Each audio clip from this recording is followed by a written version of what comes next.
So this video is on the sampling section of chapter 1, section 2. So for sampling, it's often not feasible to survey an entire population. So statisticians will use a sample of the population.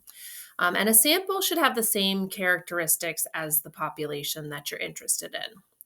There's various ways to do a random sampling of a population in which each member of the population has an equal chance of being picked. And that's what we want. To be representative means that our sample has the same characteristics and it's not biased towards one group, one sample, or another.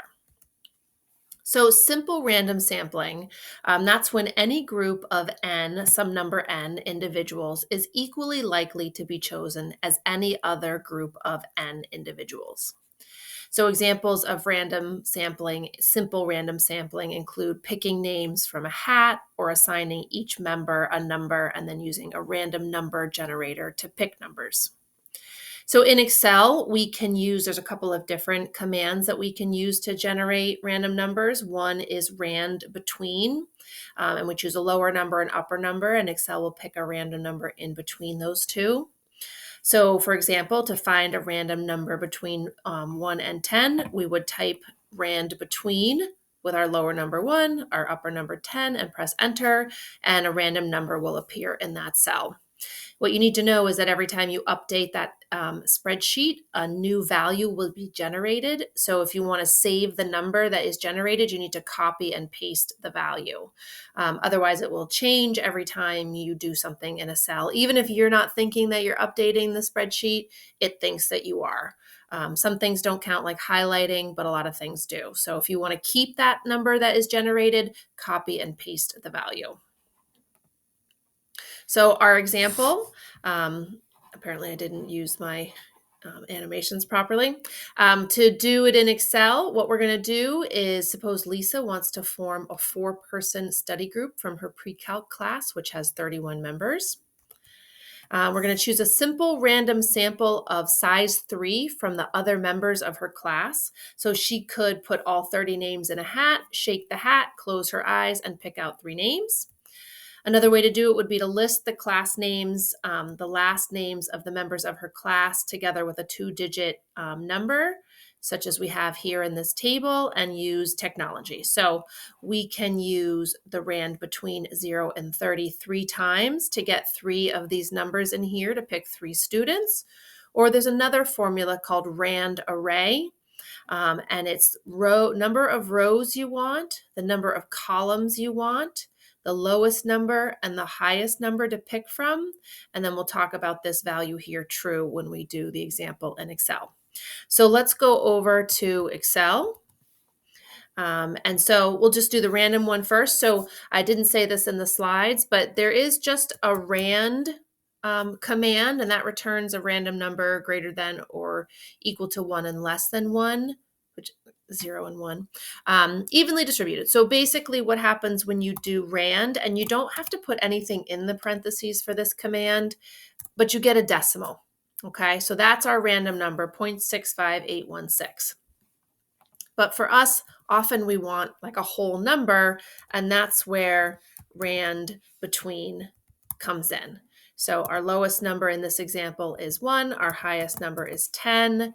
I'm going to hit enter, and we're going to get a number between 1 and 10, but then also look at the first random number we generated to see how it changes. So I'm going to hit enter. I get 4 here, so that's between 1 and 10, and my decimal changed too. So again, every time we update our spreadsheet, whether that's just hitting enter or doing something that we don't think is a big deal, we get a new random number. So here, to freeze the random numbers, if I wanted to save these, I would highlight them. I would copy either by using, copy up here, or I could do Control C. And then down here, I can paste the values down here, or I can right click and paste the values. But notice I've already done something. Excel considers changing it because that 4 turned into a 2.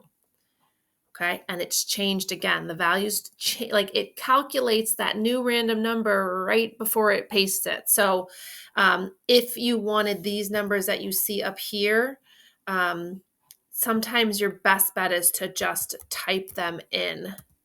Now, I'm going to say it changed it already. So just know that that happens, okay? So you can copy and paste. That time it kept them. I probably did too much the first time. But that's what I mean. Excel thinks that you're doing things and you don't even know you're doing them. Okay, so rand array though. So this is the one that I like when when I need a bunch of random numbers, and we're going to do some sampling in a second where we're going to need more than one number.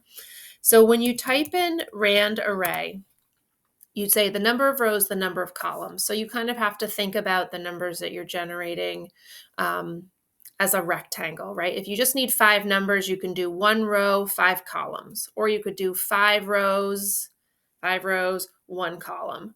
But if you're doing 10, you could do 2 rows, 5 columns. You can do it whatever rectangle shape you want. You just have to think about it a little bit. And so I don't know, did we have, so the rand array, we do whatever we want. But if we want 1 row, 3 columns, so we're going to get 3 numbers. We want to pick between 1 and 10. Then we have this logical value, false. That's if we want to get a decimal. True if we want an integer. So, and then you have to either double click on it or type the word true in. I like the integers when we're picking random numbers, but it all depends on your situation. So my 3 random numbers are 3, 8, and 6. 1 row, 3 columns. You can do it in sort of any shape you want. All right, so that's our basic random number generating. So now when we get to our simple random sample for our study group, okay? So we want to pick 3 students. So we did this rand array on the slide or the Excel tab a minute ago. We'll do it the other way now. So and we're picking between 0 because the first ID number here is 0, 0, and then the last one is 30. So to pick 3 members of the study group, so she wants 4 people in the group. She's one of them. So we're going to pick 3 more people. So I'm going to type in rand array. So last time I did 1 row, 3 columns. This time I'm going to do 3 rows, 1 column. You just think about your, your space on your Excel sheet and do whatever fits and whatever makes sense. The smallest number I can pick from is 0. The largest is 30. And then again, I want the word true. Oh, see, it automatically, whichever one it's highlighted on, there we go. And if you hit tab, then you get it. Okay, so true. And I get 17, 30, and 17. So now I actually am glad we got this because I got 17 twice. I can't pick the same student twice. I need, 3 separate people. So I can double click on that and hit it again, and it will generate those numbers, 3 new numbers for me.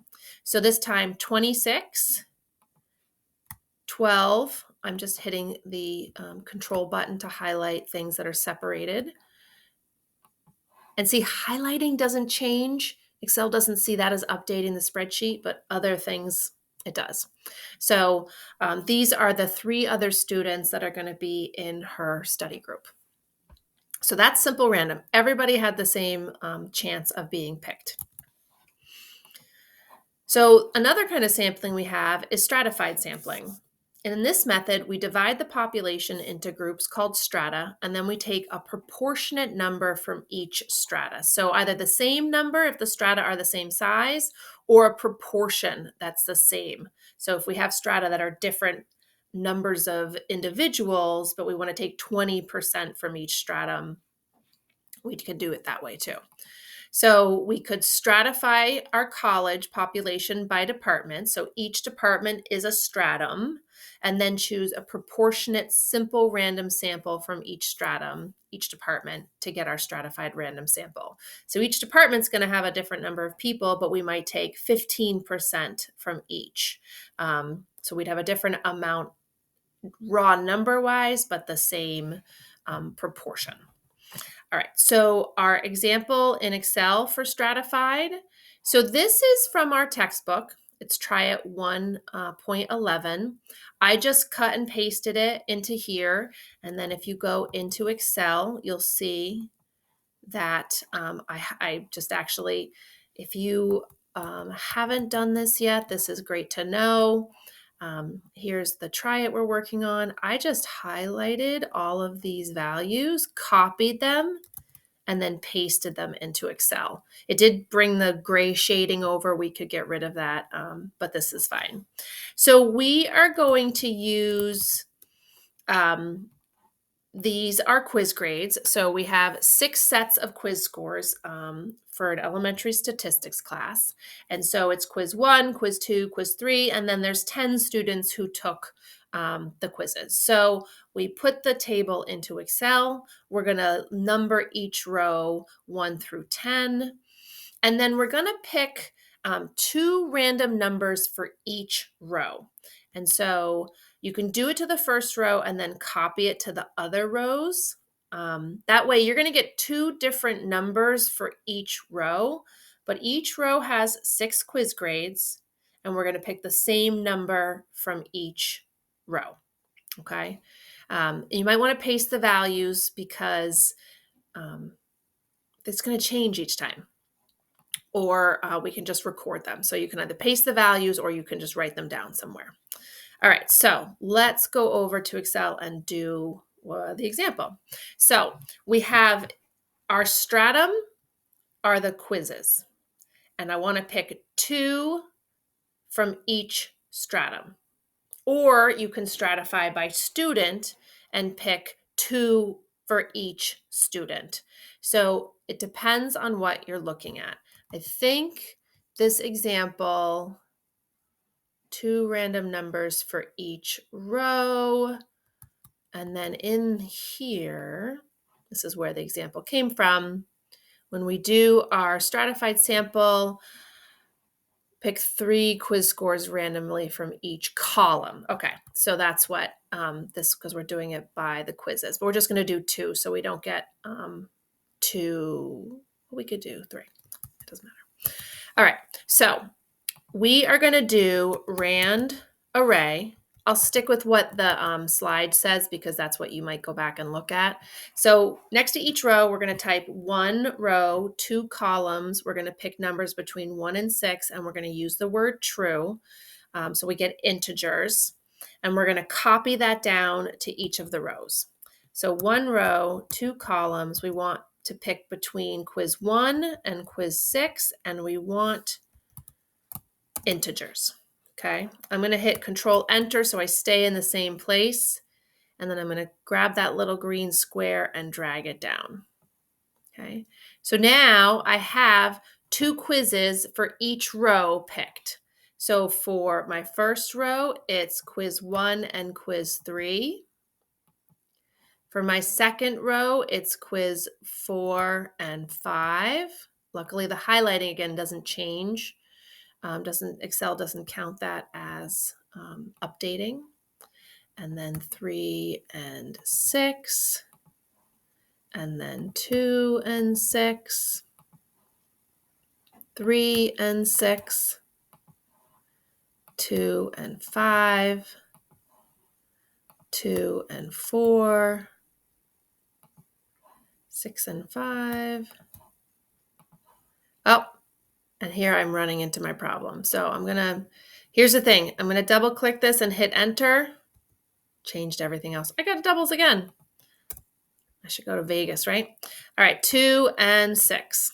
So this is what I meant. If you wanted to keep those numbers we got for the first roles, I guess you can think of them as roles, you'd have to write those down somewhere. But I highlighted them so I know which ones I got the first time I went through. All right, so we have so I ended up stratifying it by student, not by quiz. So each student ended up being a stratum, and I picked 2 quizzes per student. So I got a total of 20 quiz grades, and that's my random sample. So each stratum, I picked 2, so a proportionate number, 2 out of 6. In this case, it was the same number as well. But that's how you do stratified sampling. You group it by strata, and then you take the same proportional number or the same raw number from each stratum. You just have to know how you're stratifying because you can do it. Like in this example, I could do it by quiz or by student. All right. So, cluster sampling is very similar, but there are a few differences. In this case, we divide the population into groups and we call them clusters, and then we randomly select some of the clusters. All of the members of these clusters are in the cluster sample. So what's different here is we don't we take whole groups, whole clusters, not a certain number from every cluster. Some clusters will not be chosen at all, and the ones that are chosen, we take all of them. So, for example, we randomly sample 4 departments from our college population, and those 4 departments make up the cluster sample. So, again, we've divided the faculty by department. The departments are the clusters. We number each department and then choose 4 different numbers using simple random sampling. And every member of those 4 departments with those numbers are in the cluster sample. And then if a department didn't get picked, its population, its faculty are not in our sample. So we're going to use the same data, but we're going to cluster sample. So this time the columns are our clusters. We could cluster by student.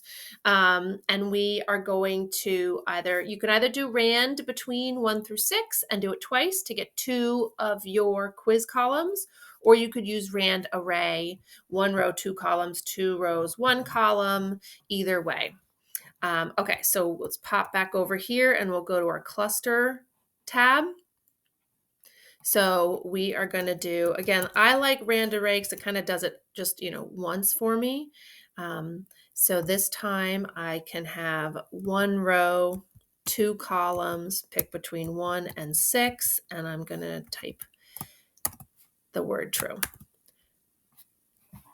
What are the odds? So I got to do it again. Okay, this time I got 2 different numbers, and I'm going to take all of quiz 3 and all of quiz 6. So the quizzes are the clusters, and we're taking every quiz, so every student's grade from that quiz as our sample. So we have 20 grades here that we can use for whatever we're looking at for our data. And we also have 20 here because we did 2 per student. Okay, so we get the same number, we just get a different glimpse at the data. If we had done a simple random and we just picked 20 randomly, we could have done that as well. And so it's interesting, I think, to look at how they're spread out a little bit more when it's stratified versus the cluster. And now we're going to look at systematic. So systematic sampling, in this method, we randomly pick a starting point, and then we take every nth piece of data from some listing of our population. So another example, we'll do the quiz grades in a second. We are doing a phone survey. Our phone book contains 20,000 residence listings. We have to choose 400 names for the sample. So number your population 1 through 20,000, and then use a simple random sample to pick a number that represents the first name in the sample. Then choose every 50th name thereafter until you have a total of 400 names. Now you might have to go back to the beginning of your phone list. So the reason that we get well, I guess it doesn't really explain it, but a lot of times if you're choosing, if you need 400, so 20,000 divided by 400 is 50. And so that's where the 50 comes from if you need 400. So it tells you how many to go to get them evenly spaced out. Okay. So here in our systematic sample, we are going to number. So this time we number each quiz individually. So 1, 2, 3, 4, 5, 6, 7, 8, 9, 10, 11, 12. You could also do 1, 2, 3, 4, 5, 6, 10, 11, 12. So you need to know how you're doing your numbering. Okay. And then we're going to do rand between 1 through 60. And that's going to give us a starting point. That's going to be our first quiz score. And then we're going to count 10 quiz scores and record that quiz score. We're going to do that until we get a sample of 12 quiz scores. Okay. So I think that we're actually counting this way. because it's going by 6, a factor of 6, multiple of 6. Okay, so rand between 1 through 60. Number 11 is our starting point. So this is 1, 2, 3, 4, 5, 6, 7, 8, 9, 10, 11. This is our first one. Now we're going to count every 10 quizzes to get the next one. So 1, 2, 3, 4, 5, 6, 7, 8, 9, 10. Oh, 10. Okay. And we're going to do it again. 1, 2, 3, 4, 5, 6, 7, 8, 9, 10. 1, 2, 3, 4, 5, 6, 7, 8, 9, 10. 1, 2, 3, 4, 5, 6, 7, 8, 9, 10. 1, 2, 3, 4, 5, 6, 7, 8, 9. Now we got to start from the beginning. 10. Okay, so you got to wrap around and start from the beginning. And also you saw how I almost missed the counting. You got to be very careful with this method, though a lot of times we have computers that do it for us. 1, 2, 3, 4, 5, 6, 7, 8, 9, 10. We can't count that one. We've already used it. So this is our new 10. All right. How many do we have so far? We have 3, 4, 5, 6, 7. We need 3 more. So 1, 2, 3, 4, 5, 6, 7, 8, 9, 10. 1, 2, 3, 4, 5, 6, 7, 8, 9, 10. 1, 2, 3, 4, 5, 6, 7, 8, 9, 10. I would double check my work because of how it's going. 1, 2, 3, 4, 5, 6, 7, 8, 9, 10. So I have 10 of them. We need to go 2 more to get a sample of 12, but I think you get the idea.